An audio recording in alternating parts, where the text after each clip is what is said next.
Hello, I am Ashley and welcome to my video. The book I'm going to talk about today is Helium by Rudy Francisco. I read this book rather quickly and fell in love with it. I plan on reading it a second time to get more of an impact and would love to have it in print. I am on a free trial with Scribd right now and read this book through their service. So I'm just going to get into overall my favorite quotes and my bookmarks from this collection. His collection encompasses many topics ranging from love to him having a daughter. His use of form and imagery is a great mix that leaves me with some breathtaking lines. One of my favorite quotes early on is, "I was told that time will heal all wounds, but what exactly do you do on days when it feels like the hands on our clock have arthritis?" It gives a feeling along with the visual of the clock. I have personally dealt with consistent wrist pain when I played flute on a daily basis. It can suck. So when he mentioned arthritis issues, it stuck with me.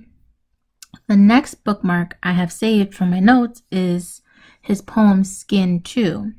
In this poem, he discusses how his skin is the first thing that people notice when they see him.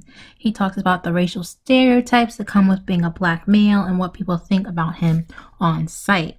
He says his skin curses, is too loud, and embodies that person, but then mentions that all he is doing is walking home on a Wednesday. I loved it, even though it is one of his shorter poems, or well, average length for his style. In the current climate right now, it was kind of refreshing to read about my race from someone who writes about it so well. The next quote I have saved is, "Immediately, I could tell he was the kind of man who brings a gun to a food fight." In this piece, he is talking about a police officer who pulled him over. He uses this description to point out his demeanor. It's a great analogy. Another bookmark that I have sticks out to me because it was oddly endearing.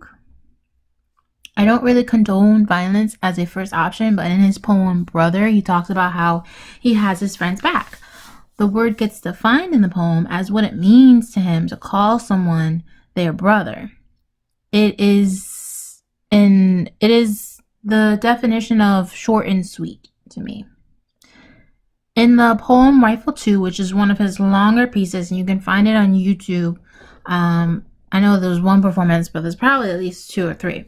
He talks about how there are people who repurpose guns, if I'm remembering correctly.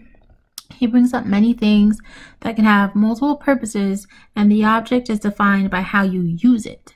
My favorite quote from this poem is, "I am learning that the difference between a garden and a graveyard is only what you choose to put in the ground." Again, another kind of analogy or comparison, I guess. I'm not great at using fancy words of analysis, but that was a smart stanza there. Another poem I just bookmarked because the whole thing is wonderful is Simania. It's his mother's name. I just mispronounced it probably twice. Whatever.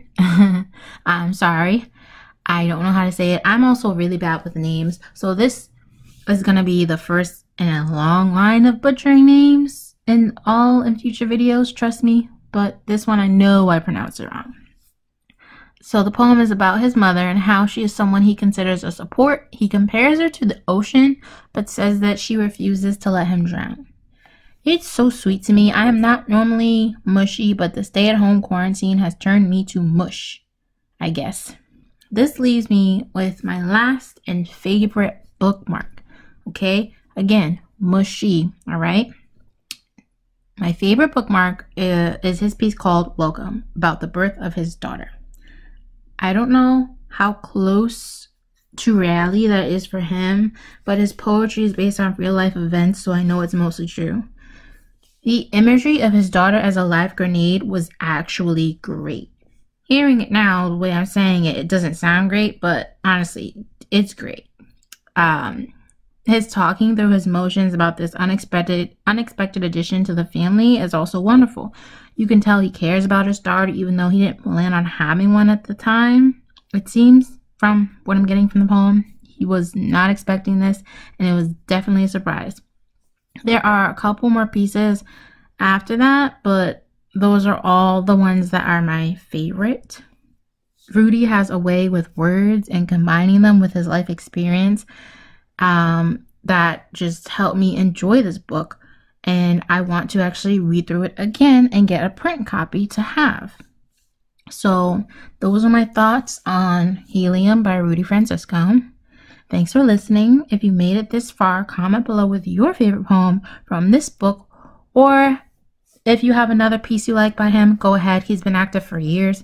So stay safe and see you in my next video.